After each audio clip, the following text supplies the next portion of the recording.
What is up, YouTube? Welcome back to my first ever YouTube video. I've never made a YouTube video before, certainly not me. So for this video, what I'm gonna be going into is pause deadlifts. I'm gonna be breaking down the way things are currently used for pause deadlifts and potentially some ways that we can improve them or rethink them to get a bit more benefit out of them for certain individuals in certain cases. So the first thing just to go into is what is the way that people currently use pause deadlifts and what do they train? So what we usually see with pause deadlifts currently is that people will break the bar off the ground and then stop it about halfway up their shin, ideally as close to the ground as they can, but it usually looks like about halfway up their shin, and then complete the pull from there. This can be done the same way for sumo or conventional. And really what we're seeing people practice there is just not being extremely aggressive off the ground, because to get it lower to the ground, to get that pause point lower, you need to be able to be a bit more gentle off the ground, because if you're just yanking it, you're gonna kind of fly past that point. And also mainly just what it's training is kind of like even foot pressure and balance over the bar. If you're too far forward or if you're too far backwards, when you pause, you're gonna be extremely unstable, and it's gonna force you to refine that position, feel your balance, and then finish the pull from there.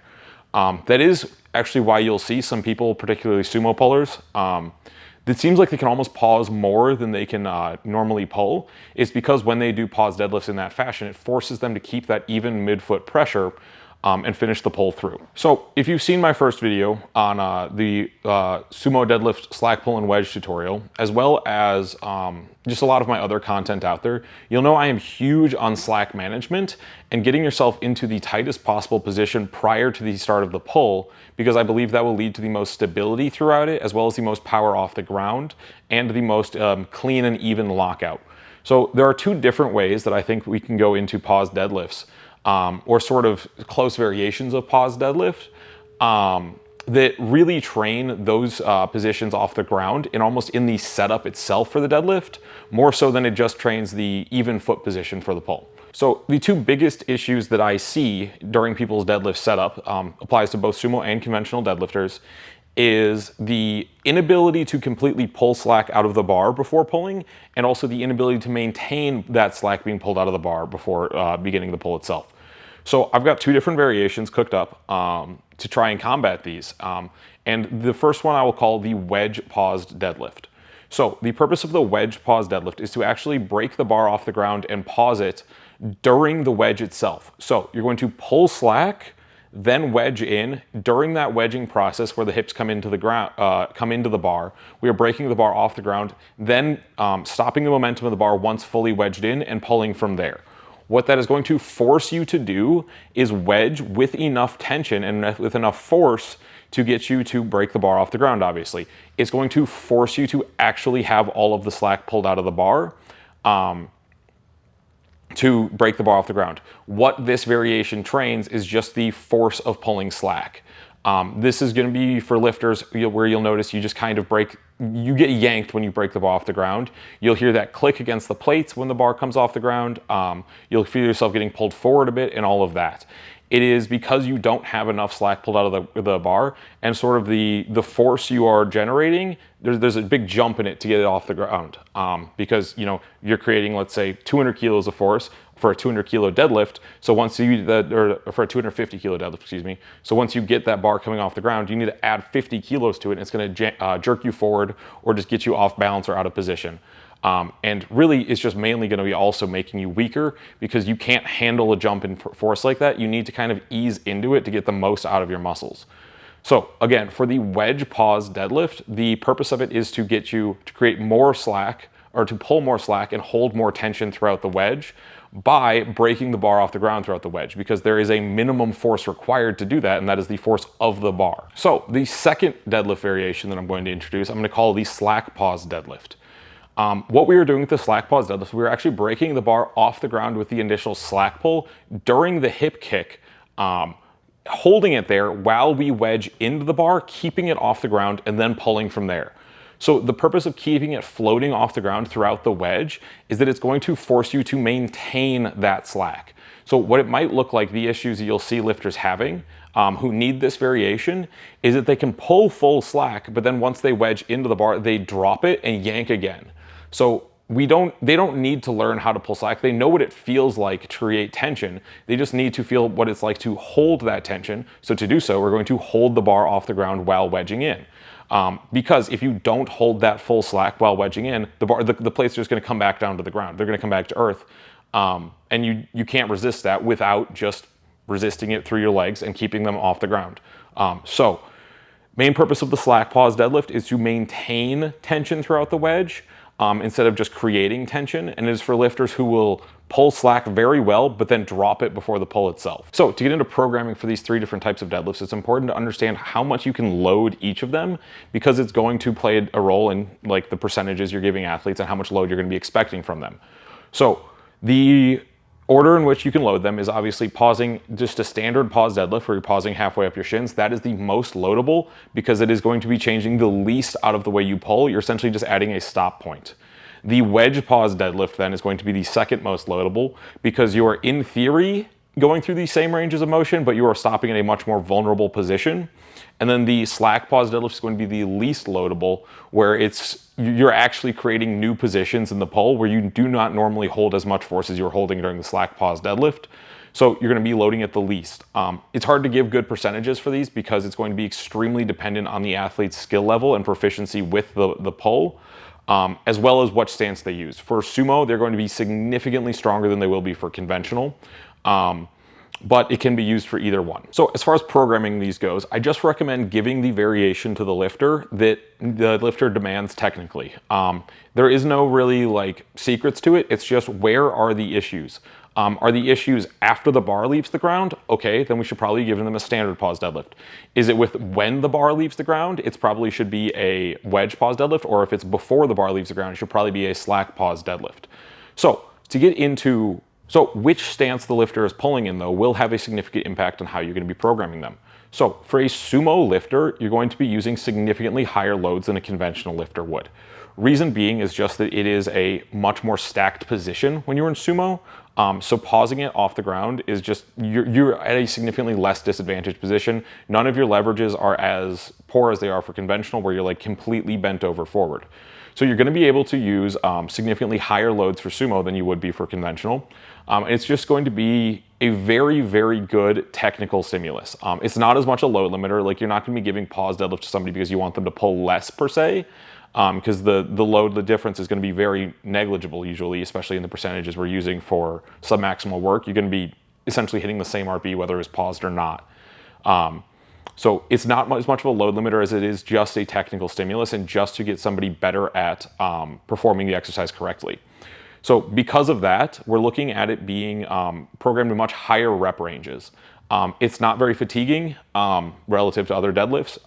It's not going to be beating up the lifter because the positions are very similar, and it's not very unstable. So we can just actually do a lot of reps, get a lot of technical stimulus in, and really get a lot of work done with these paused sumo deadlifts.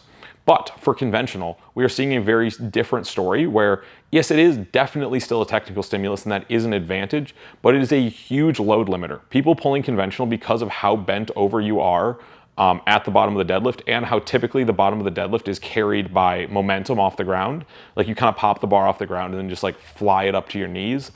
So when you take that momentum out, you are very exposed in a weak position. So the loads are going to be significantly lower on paused conventional lifters. So that is a huge benefit, is for a lifter that needs to have like a load limiter. They can't handle the fatigue of like 2 competition deadlift days a week. So we need to do something lighter. Pause deadlifts are a great option for them. But it needs to be programmed slightly differently. Because conventionals are so much more aggressive off the floor, the pause deadlifts have a tendency to be very like jostling for the lifter, like very unstable, unless done absolutely flawlessly. And it is significantly more difficult to do them flawlessly than it is for a sumo puller. So expect these lifters to have more imperfections on their pulls, which is going to mean that with that, it's going to come higher fatigue relative to the RPE, because so much of that like exertion is spent stabilizing the weight, and to stop the lifter from like jostling themselves around and stop like wiggling and getting unstable.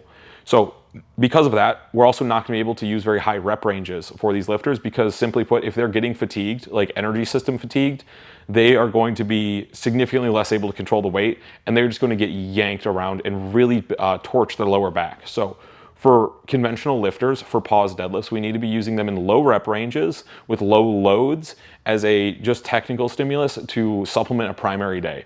These are for lifters who need more than once a week deadlifts. They can't get away with just like deadlifting once and RDLing a second day, but doing 2 just whole deadlift days is too much for them. So when programming for pause deadlifts, because it is a variation, it is kind of a no-brainer that you're going to want to put it on the secondary day as like the default option, while leaving the competition lift on the primary day.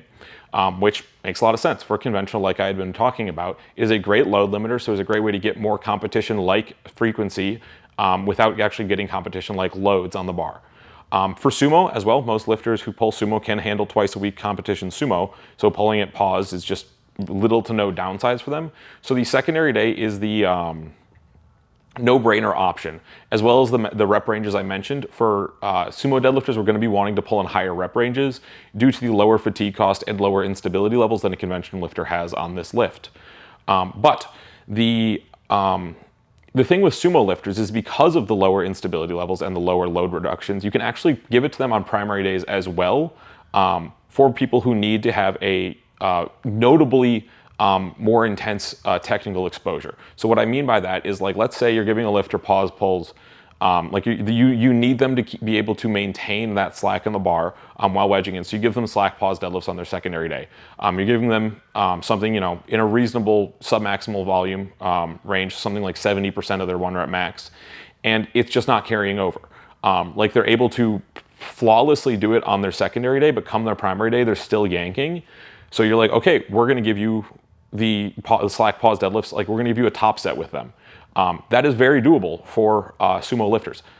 So yeah, I mean, you're going to be giving it to them in a slightly lower absolute intensity. There's going to be less load on the bar, but it is possible to give like primary day top sets paused for sumo pullers.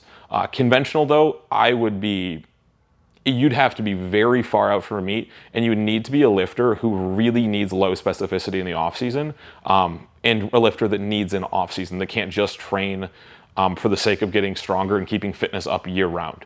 So for some conventional lifters, I'm thinking the very heavy ones, or the ones that are very injury or fatigue prone, they could do their primary days paused, but it's going to be very rare and few and far between. One strategy I see used very frequently recently has been pre-fatigue for lifters, in the sense of getting them more competition volume ahead of their top set to not torch them for the top set, as well as giving them a better stimulus prior to the top set if they need it to like be fully primed for the top set.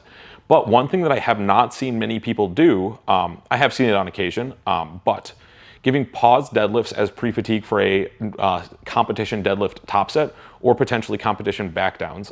But the reason why you might want to do that is because it gives that technical stimulus prior, so it'll almost prime them. It gets them like in the rhythm of pulling with the movement pattern you want them to, and then you give them a top set. So in cases like that, again, I find this works much better for sumo than it does for conventional, because with sumo you're going to be able to use loads that are more similar to the top set, but it still does work for conventional. It's just a little bit less pronounced. But what you're going to be wanting to do is something like a top set of 5, or excuse me, not a top set, a pause set of 5 with, you know, a reasonable RPE to really get them in the groove of, you know, hitting that movement pattern correctly, like maintaining all of their tension through the wedge, etc. Because it gets them that feeling of it, like it really wires it in, where they've done a lot of reps like that, like it feels like the right way to pull now, and then you give them a top single. That is a very good way to get them to try and carry that pattern over to the top set, because it is as fresh as it can possibly be. They didn't just do it earlier in the week, they did it 5 minutes prior, and now they're just immediately feeling it on the top set. It can really help clean up technique. Or as a secondary day option, you can also do it similar with like a pre-fatigue set as well as top sets. But the way I recommend doing it, something like that, is like a high rep paused work followed by low rep competition work. So you might see a top set of 5 paused, followed by a light 5x1 competition lift, where that's just, again, getting them really primed into like the rhythm of feeling that like maintenance of tension, like really good slack management throughout the pulls, and then giving them 5 opportunities to recreate it with their competition lift with a light load, but, you know, still something that is enough to see technical breakdown. So once you have a lifter doing their deadlifts, their pause deadlifts, there are a couple notes on how to get them to potentially get a little bit more out of it from a technical standpoint. So first things first, with all slack management, it is incredibly important to keep your arms relaxed. And using straps can be a good tool for this if the lifter is better at keeping their arms relaxed with straps. This is just something that's very lifter to lifter dependent because it is a unique skill being able to keep the hands relaxed, but enough tension in them to keep hold of the bar. It's a unique skill between using a grip or straps.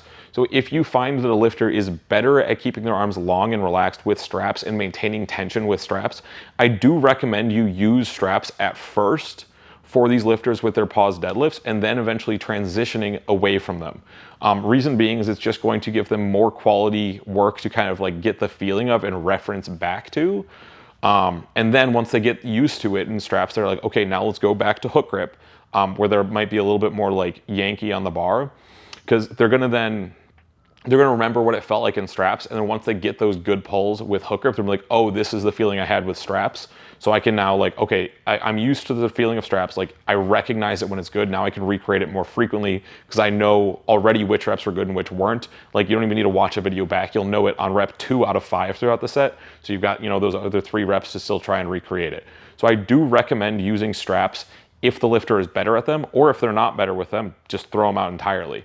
But yeah, it comes down to, are they able to keep less tension in their arms and keep their upper body more long and relaxed throughout the pull? If so, use them. Another potential trick you can use for lifters who just aren't quite understanding the concept of slack management, because there just really isn't enough for them to see, is the use of extra bendy bars. You can just use a deadlift bar if you're a stiff bar puller, or you can use pound plates instead of kilo plates. Reason being is if you get an extra, like, let's say inch of slack in the bar, that can make an immense difference with how much slack you are feeling and give you a much more exaggerated feedback for whether the lift is being maintained properly or not, tension-wise. So this isn't something I would do close to a meet, or even like on a secondary day close to a meet, of course. But if you're far enough out where you can handle a little bit less specificity, going to a very bendy bar setup briefly can really work wonders to just getting the lifter to understand slack management. Just because everyone needs a bit of sort of tactile feedback. You can't just conceptually understand it.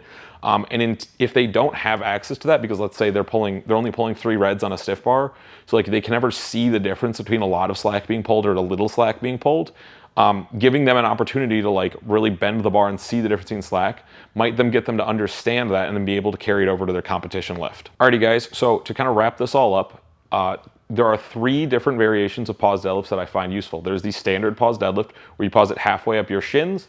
This practices weight management and forward-backward balance of the bar over your feet. Then there is the wedge pause deadlift where you stop the bar throughout the wedge and break it off the ground as you're wedging into it.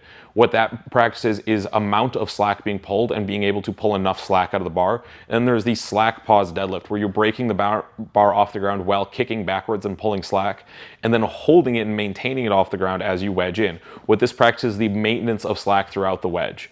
From there, programming, sumo lifters can handle a lot more intensity on pause deadlifts than conventional lifters.